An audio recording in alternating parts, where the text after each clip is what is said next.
السلام علیکم ورحمۃ اللہ وبرکاتہ۔ الحمد للہ حمدا کثیرا طیبا مبارکا فی، اللہم صل وسلم علی نبینا محمد۔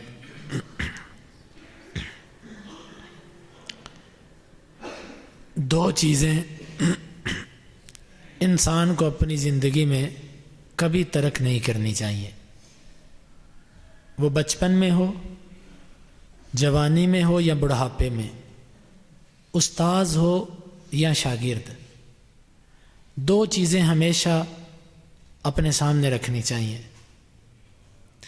پہلی چیز، بہتر سے بہتر بننے کی کوشش، ہر اعتبار سے کہ میں اپنے آپ کو مزید بہتر کروں۔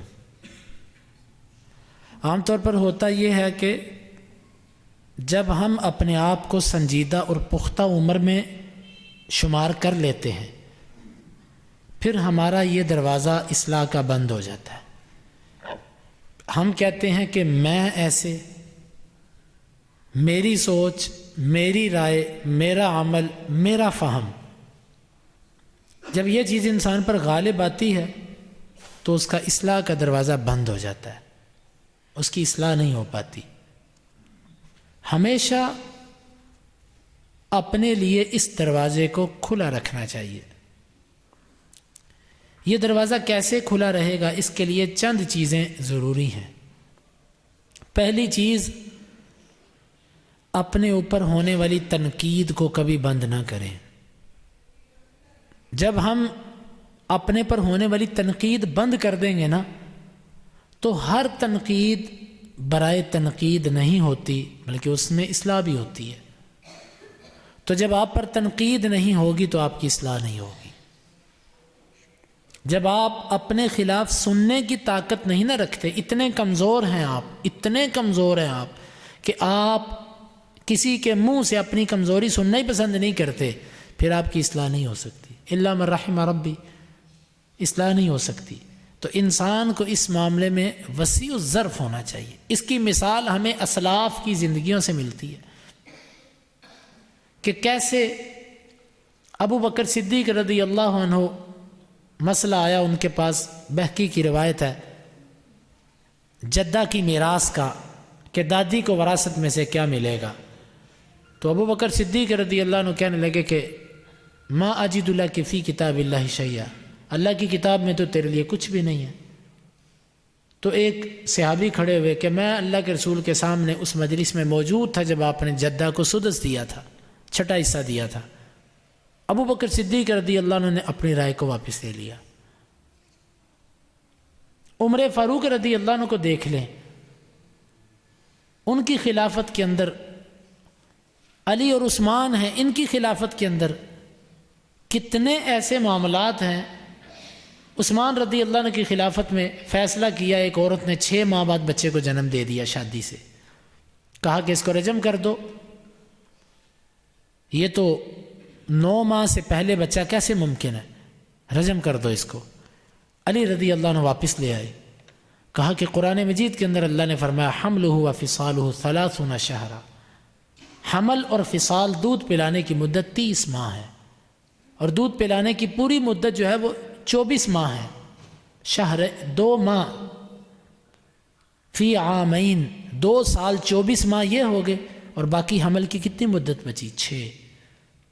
تو کم از کم ادنا مدت تو 6 بنتی ہے نا۔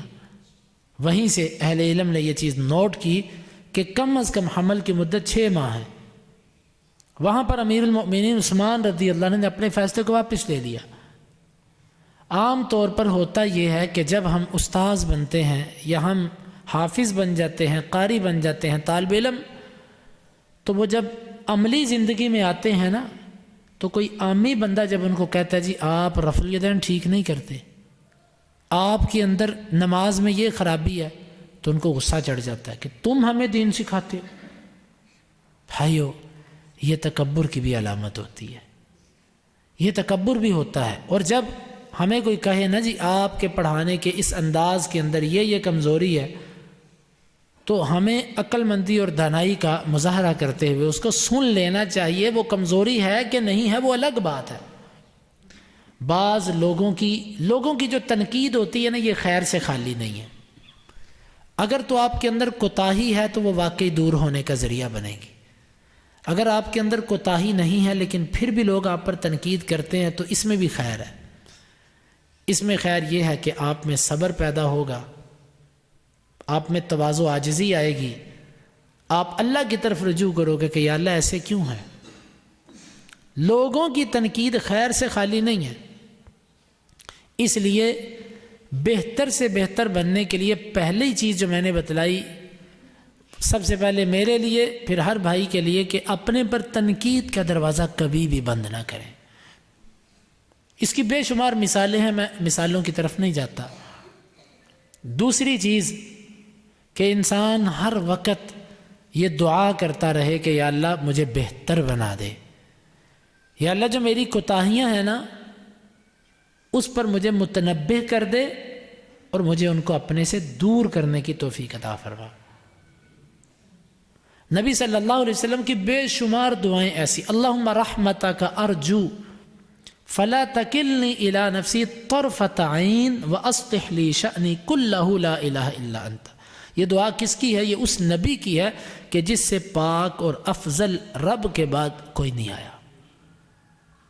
وہ نبی یہ کہتا ہے اللہ ایک لمحے کے لیے بھی میرے نفس کو میرے سپرد نہ کرنا, کیونکہ جب میرا نفس میرے سپرد ہوتا ہے تو جتنے گناہ ہوتے ہیں وہ میرا نفس کرواتا ہے میرے سے.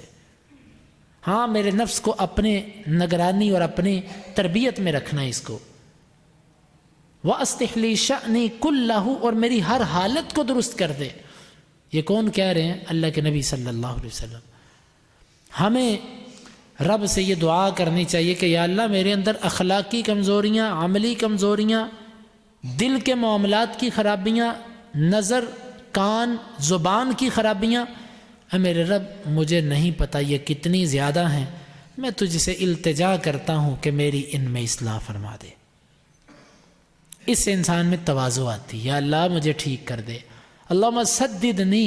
عمر فاروق رضی اللہ عنہ اپنے آپ کو خطاب کیا کرتے تھے, کہا کرتے تھے اوے عمر تو اونٹ چروانے والے کا بیٹا, اونٹوں کو چرانے والے کا بیٹا, تو اللہ نے تجھے مسلمانوں کا امیر بنا دیا. اگر تو نے اپنی اصلاح نہ کی نا, یوں کھڑے ہو کر اپنے آپ کو ڈانٹتے. بھائیو ہمارے اندر کوتاہیاں یہ ہیں. یہی علم جب ہمارے اسلاف کے پاس تھا نا تو عمل کی وجہ سے وہ جھکے ہوئے تھے, کیونکہ جس درخت پہ پھل زیادہ لگتا ہے وہ جھک جاتا ہے پھل کی وجہ سے. یہ علم جب ہمارے اسلاف کے پاس تھا ان میں تواضع, انکساری, عاجزی تھی. لیکن یہ معلومات جب ہمارے پاس آئی ہیں تو یہ علم نہیں رہی, کیونکہ علم مع العمل ہوتا ہے. اب ہمارے پاس یہ چیز نہیں رہی, ہمارے پاس کوتاہیاں, ہم اپنی اصلاح کرنے کے لیے تیار نہیں ہیں. مختصر. اور تیسری چیز یہ ہے, اپنی اصلاح کرنے کے لیے انسان ہر وقت اپنا محاسبہ کرتا رہے. جب ایک بندہ اپنے آپ کو بار بار کہتا رہتا ہے نا کہ یار میرے اندر کوتاہیاں ہیں, نہیں میرے اندر خامی ہے, اللہ تعالیٰ پھر اس کو توفیق بھی دیتا خامی دور کرنے کی. جب کوئی بندہ خود سرائی میں ہی لگا رہے نا, اپنی مدح سرائی میں کہ میں ایسے میں ایسے میں ایسے, اللہ کو یہ پسند نہیں ہے. ابلیس نے میں کا کلمہ ہی کہا تھا تو رب العالمین کو یہ پسند نہیں تھا, لیکن ہمارے ہاں یہ چیز آ جاتی ہے. تو عزیز طلباء, عزیز بھائیوں, ساتھیوں, ہمیں اپنی نمازوں کی اصلاح کرنی ہے کہ میری نماز ٹھیک نہیں ہے, دل کہیں, دماغ کہیں, آنکھیں کہیں, سوچ کہیں, پوری نماز کے اندر کھانستے ہیں. کنٹرول بھی ہو سکتا ہے اس پر. پوری نماز کے اندر ہاتھوں کے ساتھ خارش, جسم کو کھجلتے ہیں, اس پر قابو کیا جا سکتا ہے. ہماری نمازیں وہ نہیں ہیں, ہماری نمازیں وہ نہیں ہیں. اب میں اسلاف کی نمازوں کے کبھی واقعات سناؤں گا کہ وہ نماز میں ہوتے تھے تو ان کو پتہ ہی نہیں ہوتا تھا کہ میرے دائیں بائیں کیا ہو رہا ہے اور میرے جسم کے ساتھ کیا ہو رہا ہے, اتنا ان کو پتہ ہی نہیں ہوتا تھا.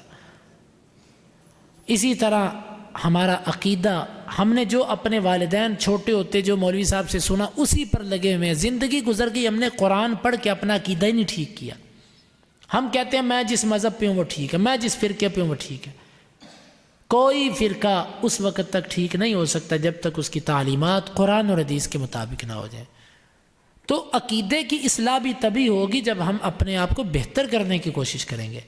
اخلاق کی اصلاح, بولنے کی اصلاح, اور اسی طرح ہمارے جتنے اور معاملات ہیں ان سب میں اصلاح تب ہو سکتی ہے جب ہم اپنے آپ کو بہتر کرنے کی کوشش کریں گے. اور اس کے لیے ایک چیز کہ علم میں اضافہ کرنے کی کوشش کرنا. یہ چاروں چیزیں اگر اکٹھی ہو جائیں تو انسان بہترین سے بہترین بن سکتا ہے, بہتری کی منزلوں کو طے کر سکتا ہے. کیونکہ اگر علم نہیں تو علم کے بغیر انسان کی اصلاح نہیں ہوتی, انسان گمراہی اور جہالتی کی طرف جاتا. اور علم کس چیز کا نام ہے؟ قرآن اور حدیث کا نام علم ہے. اس کے علاوہ بزرگوں کی اقوال, بزرگوں کی باتیں, پیروں کے فرامین, یہ سب باتیں ان کو تولا تو جا سکتا ہے قرآن اور حدیث کے ساتھ رکھ کے کہ یہ اس کے موافق ہیں کہ نہیں ہیں. موافق ہو کو تو لے لیا جائے, اگر موافق نہ ہوں تو ان کو بندہ بشر سمجھتے ہوئے چھوڑ دیا جائے, لیکن ان کی باتوں کو آنکھیں بند کر کے لینا نہیں چاہیے. لینے کے لیے صرف اللہ نے ہمیں جو دو نور دیے ہیں نا, ایک قرآن اور ایک حدیث, یہ ہمارے لیے کافی ہیں.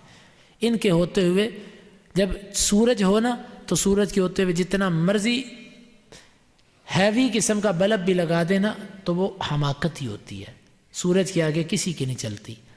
تو اللہ اور اس کے رسول کی تعلیمات سورج ہیں, ان کے مقابلے میں کسی کی تعلیم جو ہے وہ کچھ حیثیت نہیں رکھتی. اللہ تعالیٰ سے دعا ہے کہ اللہ تعالیٰ ہمیں اپنی ہر معاملے میں اصلاح کرنے کی توفیق عطا فرمائے.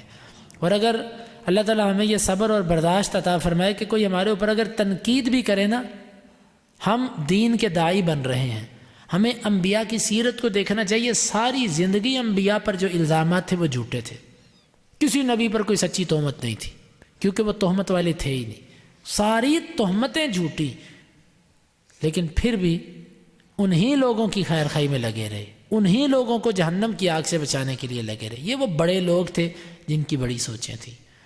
ہم اپنے آپ کو, اپنے نفس کو ہم دبائیں, اپنے نفس کو قابو میں کریں. اللہ تعالیٰ ہمیں اپنے آپ کو بہتر سے بہتر کرنے کی توفیق عطا فرمائے. اللہم انفعنا بما علمتنا وعلمنا ما ينفعنا وزدنا علما وآخر دعوانا ان الحمد للہ رب العالمین.